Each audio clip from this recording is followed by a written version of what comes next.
What if I told you that the most powerful medical intervention right now for a failing heart or like early cognitive decline isn't some new pharmaceutical, but a specific type of home loan? I mean, it sounds completely absurd when you phrase it like that. Right. Welcome to this custom deep dive. Today, we are looking at this wild, fascinating stack of sources that you, the listener, sent in, and they prove that our physical biology is just completely intertwined with the modern economy. It really is. It's a phenomenal collection of research, honestly, Mm. because it forces us to look past these surface-level headlines. Like, we've got real estate data, medical studies, tech industry reports. A really diverse mix. Exactly. Yeah. But when you look at the mechanics driving all of them, there's this singular story that emerges. It's really the story of how the human brain and body are desperately trying to process an environment that changes, way faster than our biology can actually adapt. Yeah, that's exactly it. So the mission for our deep dive today is to untangle that web.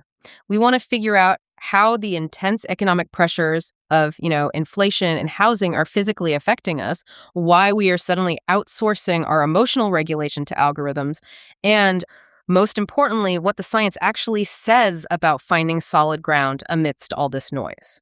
Okay, let's unpack this.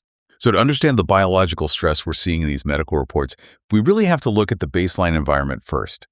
The economic data you provided illustrates an incredibly high-friction landscape right now. Yeah, high friction is a good way to put it. I was reading through the financial statistics in the file, and the sheer volatility just feels unsustainable. Like, what is actually driving this current baseline of anxiety? Well, it mostly comes down to sticky inflation and geopolitical instability. The sources show inflation is hovering around 3.3%, and a massive catalyst for that is this 21.2% spike in gas prices. Wow, 21.2%. Yeah, it's huge. And the energy market is reacting to global conflicts, which means the cost of transporting literally every single good you buy goes up. So the Federal Reserve reacts to this persistent inflation by keeping borrowing costs high. Which explains the mortgages. Right. That's why you see 30-year mortgage rates bouncing between like 6.38% and 6.41%. Economists are scaling back any hopes for rate cuts because the global environment is just too precarious right now. And that macroeconomic fog, it seems to be trickling down into this fierce rent versus buy debate in the sources. The pressure to buy a home right now feels so intense. It's almost like a game of financial FOMO. It really is. But the data strongly favors buying over a 10-year horizon. I mean, the mechanics of renting in a major city for a decade essentially mean you're providing the capital to fund someone else's appreciating asset. You're just paying down their debt. Exactly. Yeah. But the barrier to crossing over into home ownership is entirely dictated by leverage. And the sources note a fascinating mechanical detail about credit here. Moving your credit score just from fair to good saves an average of $54,000 over the life of a mortgage. Just from fair to good, $54,000. Yep.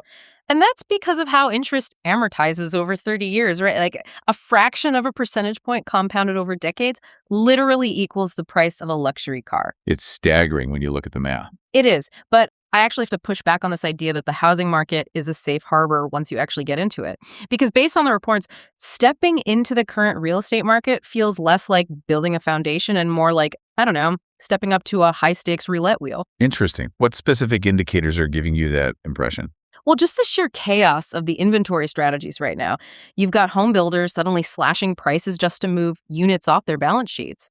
But then on the flip side, platforms like Zillow are treating homes like unreleased blockbuster movies. Oh, with the coming soon previews? Yes. They're using these coming soon previews to manufacture artificial hype before a property even officially hits the market. And then the desperation for urban square footage is actually altering architectural safety standards. Like in D.C., right? Exactly. Washington, D.C. is now approving single-stair skyscrapers.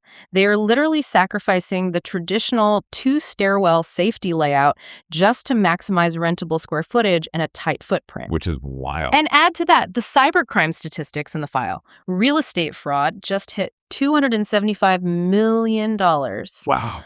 Out of $20.8 billion in total cybercrime.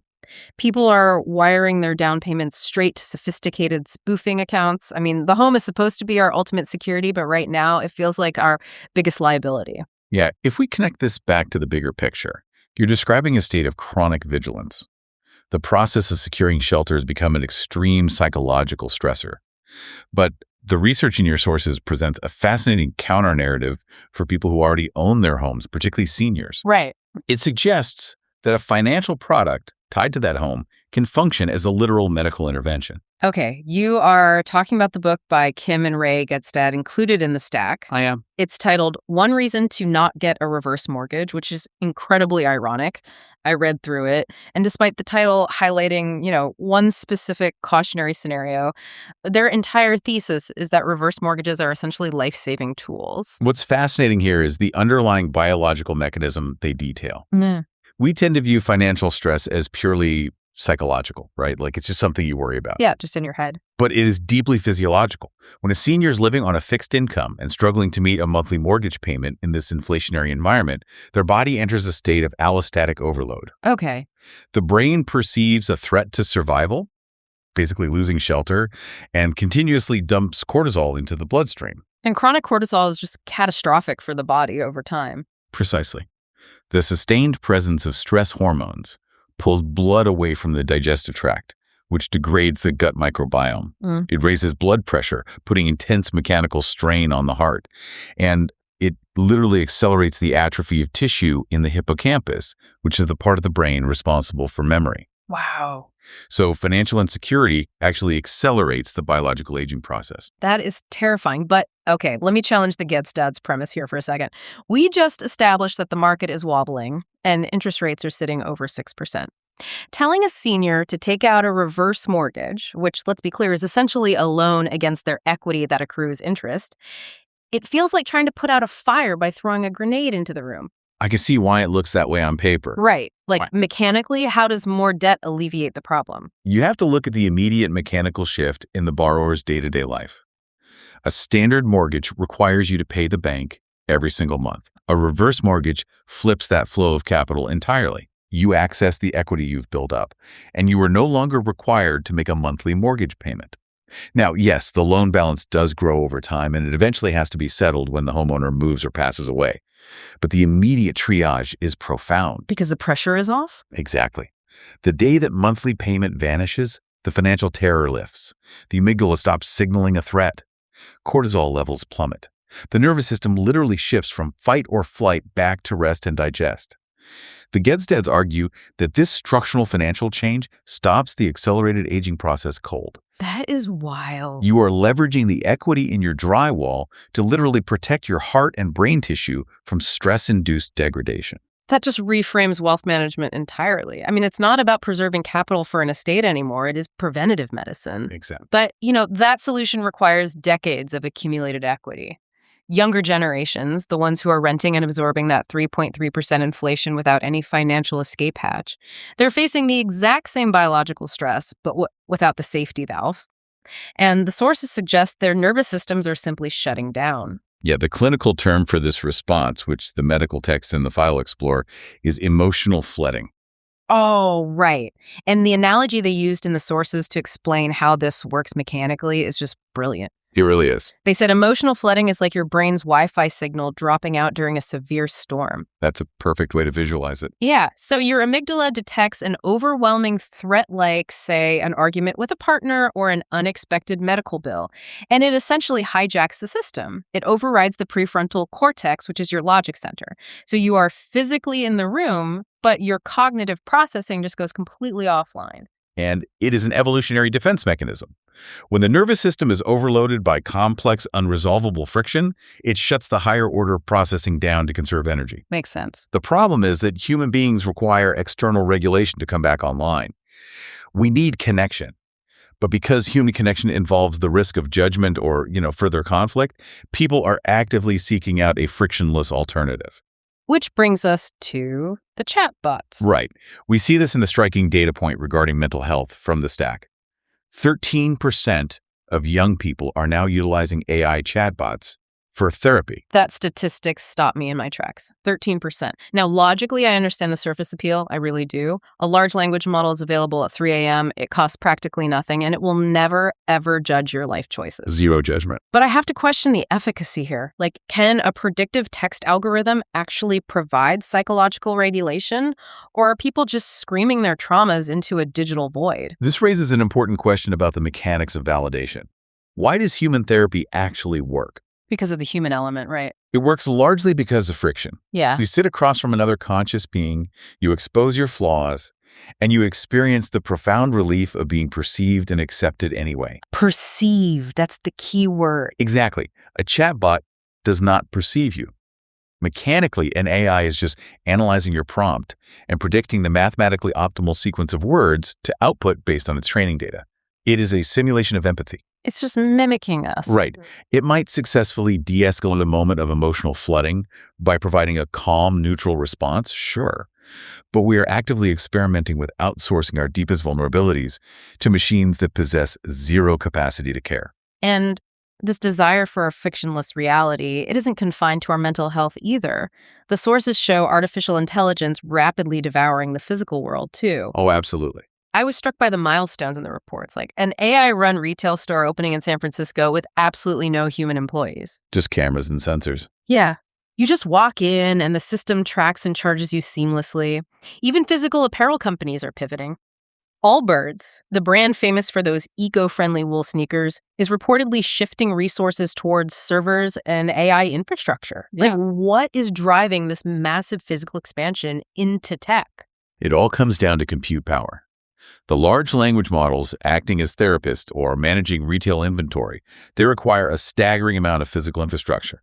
To process billions of parameters in milliseconds, you need massive server farms, specialized silicon chips, and immense amounts of electricity. Right. This is why the financial reports in your stack highlight TSMC, the Taiwan semiconductor manufacturing company. Their profits leaped by 50% recently. 50%. That's huge. Because they manufacture the physical architecture, the microscopic silicon pathways that allow this entire frictionless AI revolution to even exist. But the sources also highlight a hard limit to this frictionless creep, specifically in fields requiring deep human context. Dr. Abigail Waldman, a dermatologist mentioned in the medical reports, issued a really stark warning about AI in medicine. Yeah, that was a crucial point. She noted that an algorithm trained on millions of images might be technically superior at mapping pixel patterns to diagnose a skin rash. But Dr. Waldman warns that patients shouldn't blindly trust the tech. Because the AI lacks contextual dignity. Contextual dignity, I like that phrase. It's vital. A camera can identify a melanoma, sure, but it cannot read the micro-expressions of a patient receiving a terrifying diagnosis. It cannot evaluate the patient's holistic living situation or provide the quiet reassurance of a hand on the shoulder.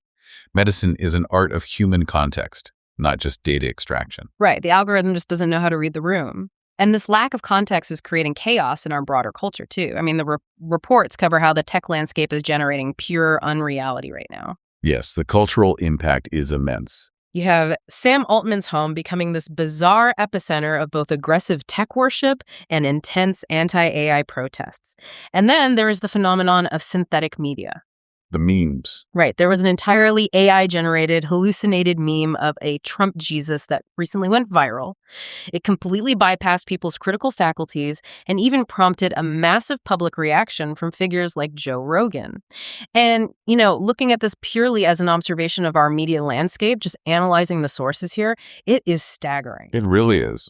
A mathematical model generates a politically and religiously charged image literally out of thin air, and suddenly millions of real human beings are having visceral tribal arguments over a synthetic reality.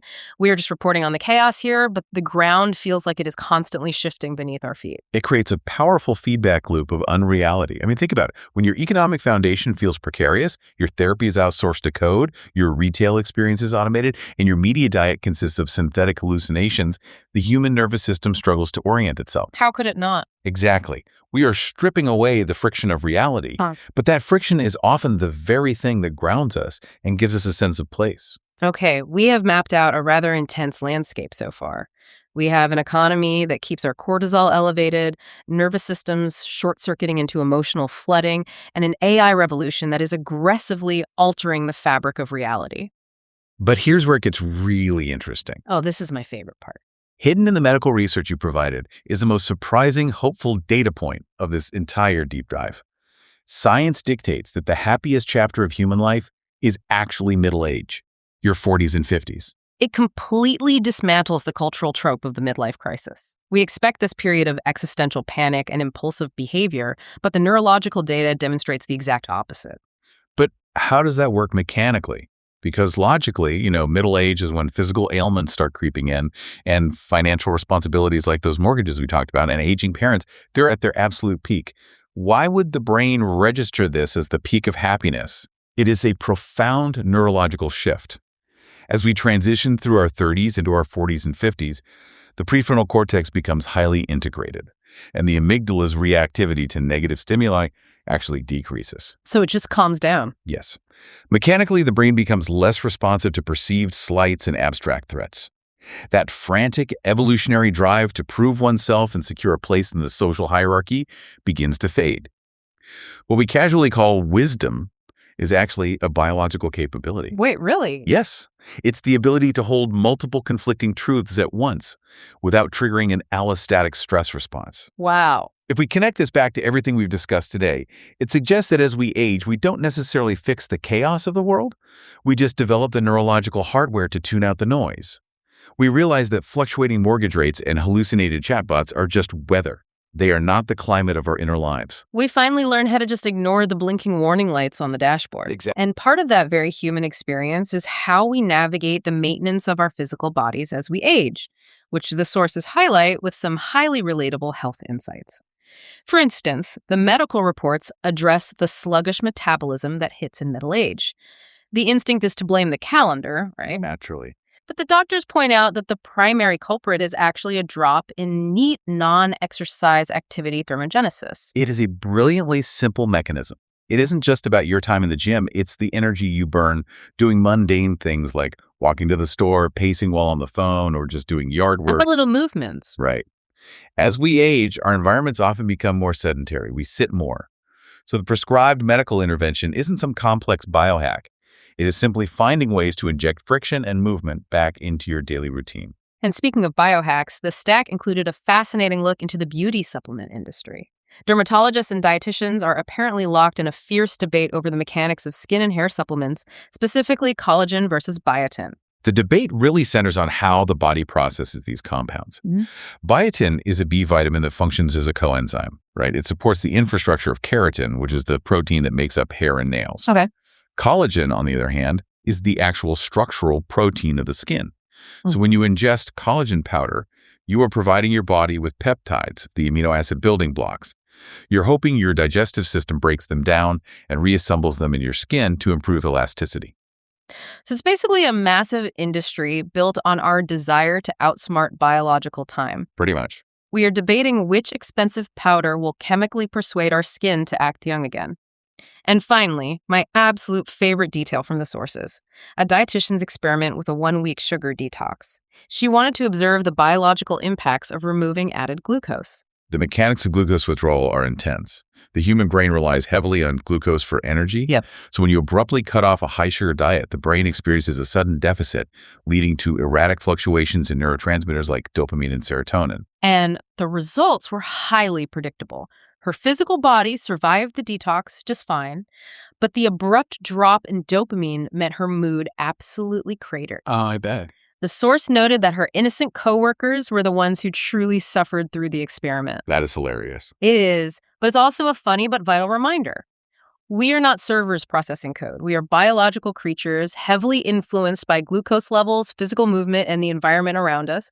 We get irritable when we lack sugar, and our hearts physically suffer when our rent goes up. Exactly. So what does this all mean? When we look at the entire landscape you brought us for this deep dive, the crushing biological weight of 3.3% inflation and unstable housing, the counterintuitive relief of a reverse mortgage, the rise of frictionless AI therapy and massive semiconductor server farms, right down to the neurological serenity of reaching middle age. What is the ultimate takeaway here? I think the grand theme connecting all of your sources is the incredible durability of human adaptation. We are biological organisms trying to find equilibrium in a rapidly changing, increasingly synthetic environment. The stressors are very real. They alter our brain chemistry. They spike our cortisol. But our capacity to build workarounds, whether that means restructuring home equity to protect our cardiovascular health or relying on the neurological wisdom of aging to tune out the synthetic noise, it remains remarkably strong. It truly does. And I want to leave you, the listener, with a final thought to mull over. We have seen how rapidly we are offloading our friction, our therapy, our retail experiences, our medical diagnoses to artificial intelligence, all while desperately seeking supplements and financial strategies to manage the stress of reality. But what happens if AI eventually succeeds at its ultimate goal? What happens if algorithms become so advanced that they completely eliminate all the daily friction, all the guesswork, and all the mundane struggles from our lives? Will we finally achieve that perfect state of blissful, frictionless happiness? Or will we discover that the messy, frustrating struggle with reality was exactly what made our human experience meaningful in the first place?